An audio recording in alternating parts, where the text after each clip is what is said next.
Pues queremos escucharlo. Habíamos visto ese video que se hizo viral, que empieza precisamente con una locución suya y que muestra esto que está tan presente en nuestro país, ¿no? Este racismo estructural en el contexto del paro nacional, ¿no? Y la respuesta del Estado frente a la protesta social. De esto queremos hablar. ¿Cómo lo ve usted? ¿Qué lectura le puede dar a este paro nacional 2025? Muy buen día y muchísimas gracias por la invitación. Lo primero que debo decir es que los ecuatorianos, todos me imagino yo, lamentamos que una vez más tengamos que pasar por esta situación. No logro entender cómo los gobiernos, y hablo en plural, no captan, no tienen la sensibilidad para aprender de una realidad que es repetitiva. La población indígena es sin duda la población que lleva las peores condiciones de vida que tiene nuestro país. Ecuador es uno de los países de mayor desigualdad social en América Latina, y eso es mucho decir porque América Latina a su vez es el lugar más inequitativo del mundo. Y ser dentro del lugar más inequitativo del mundo, un país de mayor inequidad, estamos hablando de una situación de extrema dureza y de extrema exclusión. Lo raro, lo exótico, es que cada vez que vuelven a suceder esto, volvemos a poner en la palestra frases, actitudes, respuestas desproporcionadas desde el punto de vista físico y sobre todo un menosprecio, un desprecio cercano al asco a la población que es víctima de la peor situación económica que tiene el país.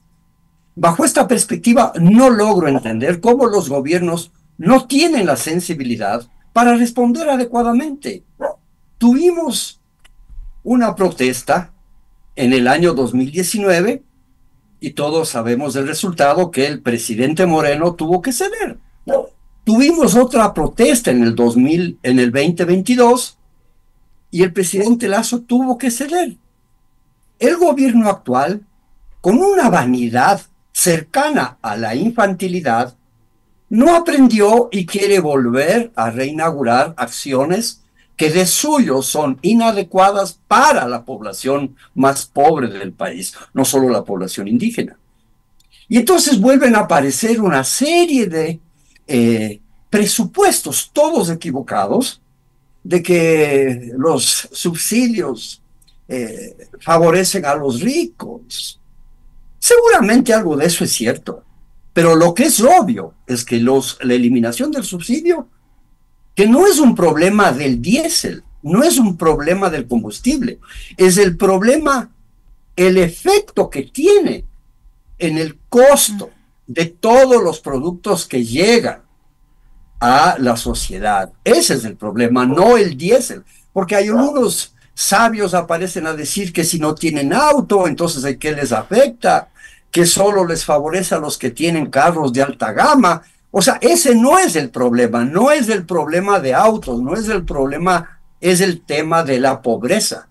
Y el aumento de los combustibles, cualquiera que sea el combustible, más evidentemente el diésel porque tiene mayor consumo, a la larga genera un encarecimiento de los productos que, como no tiene políticas públicas para contrarrestar eso, lo que hace es ahondar la inequidad y ahondar la carencia.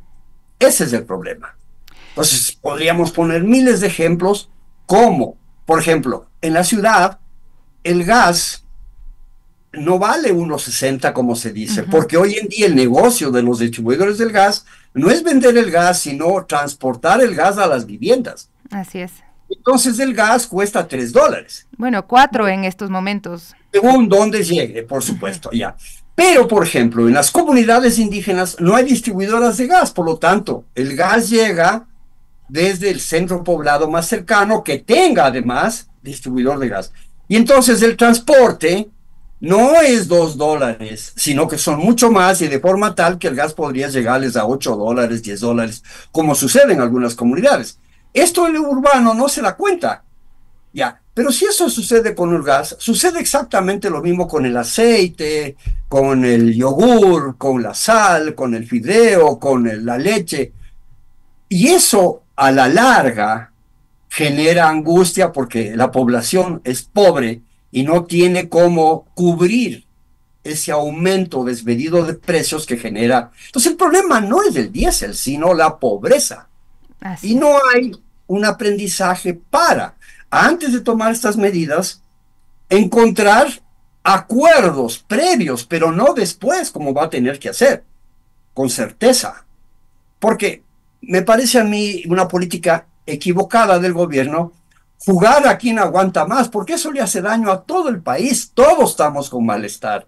No solo los que están a favor de los indígenas o en contra de los indígenas, todos tenemos malestar, porque rompe, suspende la vida cotidiana, suspende el transporte, suspende el trabajo o minimiza, suspende las relaciones sociales, Pero suspende... ahí la forma en la que lo entendemos, digamos, quienes sentimos algo de empatía por estas demandas o por la realidad que usted está bien narrando, y quienes deshumanizan y pues están planteando esos discursos que son totalmente racistas, y el mismo presidente que ha dicho, bueno, nosotros lo sacamos del país, ¿no? ¿Cómo se puede entender estos discursos tan violentos dentro de las propias comunidades y usando poncho además por parte del presidente de la República, ¿no? ¿Por qué sigue siendo más fácil criminalizar a los pueblos indígenas que escuchar sus demandas? Iba a llegar justamente al tema del racismo. Ahora, el Ujú. racismo solo es una manifestación, sin duda, inaceptable y condenable, de cómo se manifiesta los pormenores de estos paros. Entonces, el tema fundamental es otro, es la exclusión Ujú. económica. Pero, a propósito de esta demanda de los pueblos originarios, que a mí no me gusta llamarles indígenas porque es un término excluyente y es parte del racismo. De más está decir que el racismo, al menos en Ecuador, ha construido una sesentena de términos, todos excluyentes, todos vergonzantes para la población originaria. Les decimos indios, Ujú. indígenas, que no es mucho mejor, por cierto, porque indígenas viene de indigentes. Les decimos aborígenes, o sea, sin origen. Les decimos naturales, o sea, sin cultura. Les decimos roscas, rocotos, longos, primitivos, salvajes, ignorantes, bestias, como acabamos de oír en Ujú. el video, ¿verdad? Ujú. Hay una En señal sesentena de... abierta, ¿no? Pero además, no solo eso esconde un racismo, llamémosle, del fenotipo, sino que además esconde un racismo mucho más profundo, que es la exclusión y la negación del otro. Y esto es peligroso no solo para los indígenas, porque si nosotros negamos a los indígenas, el riesgo que corre la sociedad es que ellos a su vez nieguen a la población mestiza, con lo cual no aseguramos una sociedad de convivencia pacífica. Por lo tanto, en mi opinión, eliminar el racismo debería ser una política pública para asegurar la convivencia en paz de una sociedad de diversidad étnica.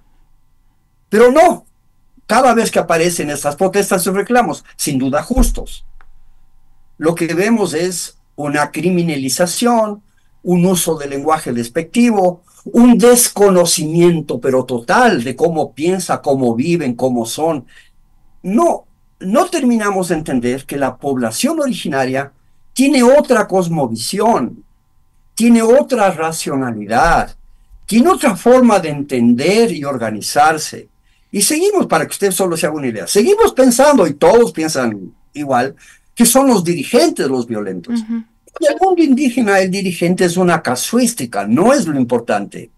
Entonces el gobierno, en base a esa idea, resuelve trasladar el, el despacho del Ejecutivo a la Tacunga, pensando que como Isa es el dirigente líder, cuando Isa ya no es dirigente, ya no pesa prácticamente nada, como puede notarse en el paro. Ahora recién descubren que son la población, las bases, el pueblo ya no organizado, el que determina. Y los dirigentes lo que hacen es dar cumplimiento a lo que las bases resuelven. Por lo tanto, no son los líderes. Entonces, yo estoy leyendo permanentemente en los periódicos que si está Vargas y si aparece Leonidas Issa y si se une Yacu Pérez, entonces aparecen los tres demonios líderes. En el mundo indígena funciona de otro modo. Ujú. Ni siquiera logran captar cómo piensan, cómo son. Y esto es parte de la exclusión y la negación indígena. Por supuesto. Y hace unos días veía un video, porque creo que también a los periodistas nos está costando mucho narrar lo que está pasando y cómo se organiza el paro, ¿no?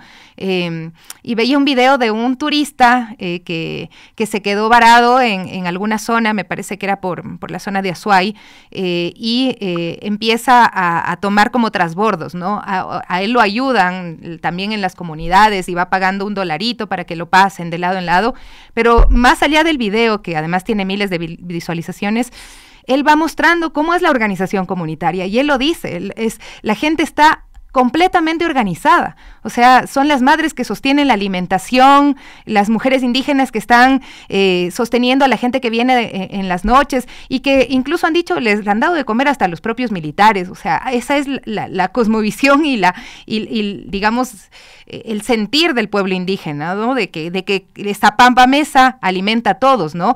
Y así están sosteniendo el paro, poniendo árboles, poniendo tierra, hay también en algunas zonas donde hay gente que puede poner volquetas, que es lo que se veía en ese video, por ejemplo, y eso, por ejemplo, nosotros no estamos narrando, no lo entendemos, y es quizá una de las principales preocupaciones que a mí, incluso como medio de comunicación, como periodista, me genera, pero sobre todo ver cómo están actuando los grandes medios y el mismo gobierno, ¿no? ¿Qué papel juega ahí la educación también en la reproducción o ruptura de estas jerarquías raciales en nuestro país? A ver, una de las generalizaciones inexactas que se hacen es que los indígenas no tienen fuerza, que está debilitado, que no funciona. Y es porque la organización indígena y la población indígena se reinventa cada vez. Esta vez por, a mi modo de ver, una equivocada decisión del gobierno. La lucha indígena está focalizada en las comunidades y eso vuelve mucho más complicado el paro, porque ya no es Quito, sino que es Ibarra, es Atuntaqui, es Otavalo, es Cayambe, es Salcedo. Y entonces, en vez de tener un lugar como era antes, ahora se focalizó. Y entonces, claro, cada periodista dice, es poco, no son muchos, pero da la casualidad de que esto puede irse agudizando. Yo escuchaba ayer unos periodistas que la marcha convocada ayer a Quito había sido un fracaso porque no llegaron. Yo no estaría tan seguro, porque los tiempos de la mentalidad indígena son distintos. El primer día no responden mucho. Conforme avance el tiempo, por lo tanto, el gobierno debería tener la sensibilidad, y es su obligación además, resolver esto, llamando a un diálogo. Pero no puedes llamar a un diálogo para decir, no vamos a ceder, les vamos a expulsar, ellos son los violentos. No tiene sentido. El gobierno es gobierno de todos los ecuatorianos. Y la población indígena es parte de la sociedad ecuatoriana. Y por lo tanto es responsabilidad del gobierno también atender las demandas de las poblaciones originarias, no solo de los empresarios, de todos.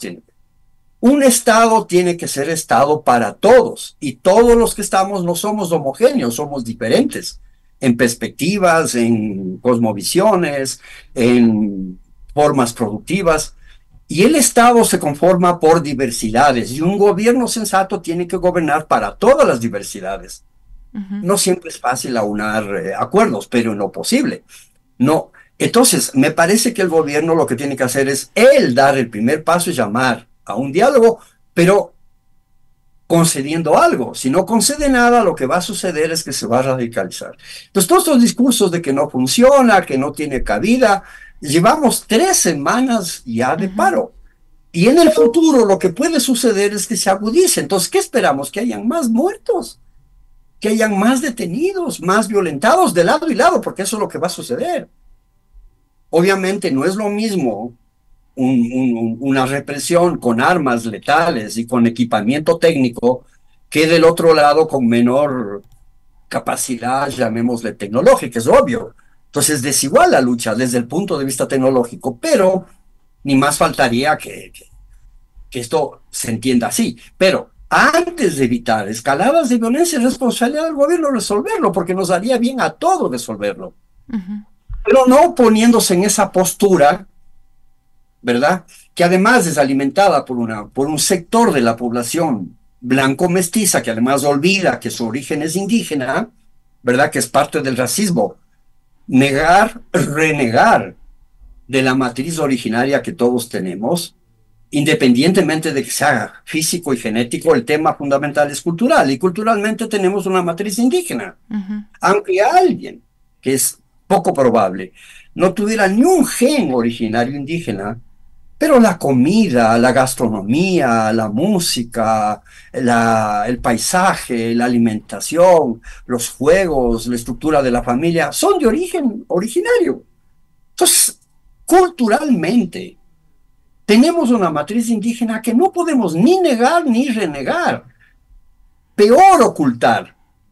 Pero y es muy duro porque ayer veía imágenes también de personas, digamos que son de barrios de nuestra capital, preparando botellas para lanzarles a los manifestantes, ¿no? Entonces, el jugar mientras el presidente pasó el feriado en Olón, ¿no? O sea, pasó en su mansión lujosa, hay alguna gente que compra el discurso y que es capaz de agredir a las personas que también salen a manifestarse, ¿no? Y como usted dice, se generan ya luego estos enfrentamientos que van a más. Lo veíamos en la zona de Cotacachi, por ejemplo, hace unos días la hermana Cecilia Perugachi nos decía, nos ha dolido mucho porque han puesto a los mismos policías que tienen origen de esta comunidad a agredir a los primos, a los vecinos, a los amigos. Entonces es un tema que va incrementando lo que nosotros llamamos un dolor social, ¿no? Este país fracturado, este país que va mostrando que es racista,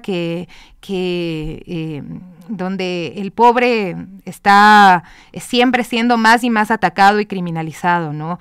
Pero usted ve los discursos se han sofisticado en el ámbito político y mediático. No sé cuál es su lectura sobre estos tiempos también en el término de los discursos, porque se suponía que ya no era aceptable el racismo, por lo menos en los discursos, ¿no? Y no.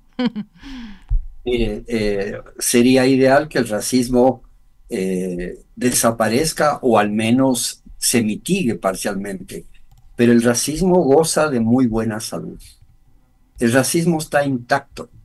Y lo raro, lo exótico, es que al menos académicamente estamos hablando de un intrarracismo. Curiosamente, los mestizos tenemos, incluso en el fenotipo, más parecido a los indígenas que a los caucásicos occidentales. Sin embargo, inconscientemente nos alejamos de lo propio, negamos lo originario, nos blanqueamos, como dicen muchísimos intelectuales, y entonces ingenuamente nos pensamos blancos y rechazamos a lo propio. Ahora, este fenómeno es un fenómeno psicosocial que no es nuevo y no es único de Ecuador. Recuerde que los migrantes son quienes le dieron el triunfo al presidente Trump en Estados Unidos. Entonces uno pensaría que si él está contra los migrantes, lo que menos harían los migrantes es darle el voto, pues de ellos le dieron. ¿Con cuál idea? De que ellos como ya son regulares, ellos ya son norteamericanos, entonces que no venga ninguno más de los que son parecidos a nosotros. Algo, ¿verdad? Algo de eso sucede en nuestra sociedad. La mayoría de nosotros tenemos fenotipo indígena, pero eso sería secundario, como acabo de decir, el problema es cultural. Y sin embargo, inconscientemente nos blanqueamos y despreciamos a lo que nos pertenece. Claro. Eso, por ejemplo, es un vacío, es una carencia extraordinaria de integridad, de identidad. Eso es tener una identidad dolosa porque pensamos ser lo que no somos y en cambio queremos dejar de ser lo que sí somos. Y ese dolo de identidad, evidentemente genera, como es obvio, formas de exclusión y de violencia que no tienen sentido. Entonces, lo que tendría que hacer el Ecuador como sociedad es organizar una serie de políticas públicas, primero para construir una sociedad de la diversidad. Esto que llamamos muy rápidamente interculturalidad, pero que no logra ¿verdad? Aterrizar a la práctica institucional, a la práctica cotidiana en la educación, en la salud, en la administración de justicia, seguimos siendo monoculturales. Entonces la interculturalidad es para los indígenas, pero la población Ujú. blanco-mestiza no logra entender que en una sociedad intercultural tienen que haber más de un idioma oficiales, tiene que haber más de un modelo de salud, tiene que haber más de un modelo de distribución de la justicia, Ujú. tiene que haber más de un modelo comunicacional, más de un modelo cosmovisional, Ujú. para poder dar cabida a que todos se sientan iguales en una sociedad de diferentes. Y ese Estado plurinacional está además en riesgo en la Constitución que quieren hacer a medida. Le pregunto esto y para finalizar también nos están escribiendo, quisiera un comentario sobre esto que se denunció del corte de cabello a jóvenes indígenas por parte, presuntamente por parte de militares, ¿no? Que ha sido también ampliamente difundido. Y lo que decían organizaciones de derechos humanos, una cosa son los militares reprimiendo protestas de poblaciones mestizas, y otra es reprimiendo a poblaciones indígenas, ¿no? Donde se usa, yo veía ayer, yo me asusté muchísimo, a los policías sin ninguna provocación alguna, porque yo estuve, yo lo vi, están disparando al cuerpo las bombas lacrimógenas, es decir, esas armas que se dicen no letales son letales por la forma en la que se están usando. A ver, ahí hay muchísimas cosas que tendríamos que hablar, ¿no? La agresión física es en realidad la parte visible de una agresión psicológica previa, anterior. Entonces, en el Ecuador hay desprecio a los indígenas y entonces ese desprecio se materializa en el rechazo incluso a sus formas de vestir, a sus formas de manejar su cuerpo. Y entonces no es nuevo que para agredir a un indígena, para quienes el cabello, sobre todo para los varones, es una manifestación de virilidad, es su identidad. Cortarles el cabello es una violencia simbólica, no solo Ujú. racista, sino una Ujú. violencia simbólica. Entonces eso hacen los militares hace rato. Sin embargo, al menos en el código militar ya está prohibido cortar el cabello a los indígenas que van al cuartel, que se acuartelan. Está prohibido. Y les respetan. Pero claro, en estas manifestaciones, en estas luchas, son una forma de agredirle, una forma de ensuciarle, una forma de excretarle al otro, es hacerle una violencia simbólica donde más le duele que es cortarle su cabello. Esto sucede también en el sistema educativo, sino que al no estar en protestas no nos enteramos, pero es muy común que la sociedad... además, yo quisiera insistir en algo. Pepe Manangón es un religioso que trabaja en las comunidades indígenas de Cotopaxi. Él insiste siempre que la población blanco-mestiza no ha hecho ningún esfuerzo por intentar conocer a la población indígena. Ujú. Y efectivamente no les conocemos. Entonces les juzgamos desde nuestra mentalidad, lo cual es inevitable, ¿verdad? Y de alguna forma esos son los errores que tenemos. Y entonces decimos cualquier cosa como si fueran verdades cuando se trata en realidad de falsas apreciaciones porque estamos juzgando una realidad distinta, una cosmovisión distinta, una racionalidad distinta desde nuestra perspectiva. Y entonces decimos tonterías como que se avergüenza de ser indígenas y están perdiendo el vestido, Ujú. ¿verdad? Que ya no se visten como antes, porque lo que quisiéramos es que se sigan vistiendo como antes. Entonces ahí se ve, por ejemplo, claramente el racismo. Nosotros los mestizos podemos cambiar de moda, podemos Ujú. cambiar de ropa, pero si Podemos los querer indígenas volvernos cambian, gringos. es que pierden la identidad. Y no es verdad. El tema ahí es económico. El traje indígena, por la gala que tienen, es muy caro. Y entonces, por razones económicas, efectivamente abandonan el traje o lo dejan el traje originario para determinadas fiestas ceremoniales y en la vida cotidiana utilizan un traje mestizo, llamémosle así, porque es mucho más barato, pero no es pérdida de identidad. Sin embargo, la población dice, ya están perdiendo la identidad. Pero cuando vienen las protestas, ahí resulta que han estado enteros con su identidad. Ujú. Pues a mí me parece que la población blanco-mestiza, me incluyo en ellos, tendríamos que tener la sensibilidad para tratar de entender no solo a otra cultura, a un grupo de ecuatorianos que tiene otra forma de vivir, de pensar con todo derecho, sino además la sensibilidad para reconocer que tienen derecho a ser diferentes, pero no por ello excluidos de los derechos sociales, de, por ejemplo, de educación, de salud, de administración de la justicia, de infraestructura vial, de infraestructura eh, auditiva, etcétera, que son los que no tienen. Entonces, alguna vez sería interesante ir por los páramos, pero sin con esa idea folclórica de que los indígenas con la bocina cantan lindo en el páramo, la tristeza. Eso es una folclorización. Lo que tendríamos que hacer es entender cuál es su situación real y el derecho que tienen, siendo ecuatorianos, a tener mejores condiciones de vida sin agredirles su cosmovisión y su forma de organización. Entonces, el Estado plurinacional a mí me parece que es un proyecto político que no está de ninguna manera presente, no es presentivo, es un deber ser, no es un ser, pero un deber ser que ayudaría a tranquilizar y a resolver la convivencia pacífica en el Ecuador. No creo que esté en riesgo porque es una demanda internacional la plurinacionalidad. Y entonces algunos dicen, no, es que son separatistas. Quiere decir que no entienden nada. La plurinacionalidad no implica separación, no implica hacer las republiquetas como algún expresidente y algún militar decía. Por lo tanto, me parece que no está en riesgo al menos la declaratoria, poner en práctica la plurinacionalidad, poner en práctica la interculturalidad. Eso está muy difícil, sobre todo porque hay estorbos como el racismo. Pero no creo que esté en riesgo la declaratoria porque es una demanda internacional, no es un invento de nuestros indígenas del Estado plurinacional. Usted puede ver, España es un Estado plurinacional, entonces no creo que esté en riesgo, pero efectivamente hay obstáculos y el racismo es un obstáculo para la plena vigencia de eso.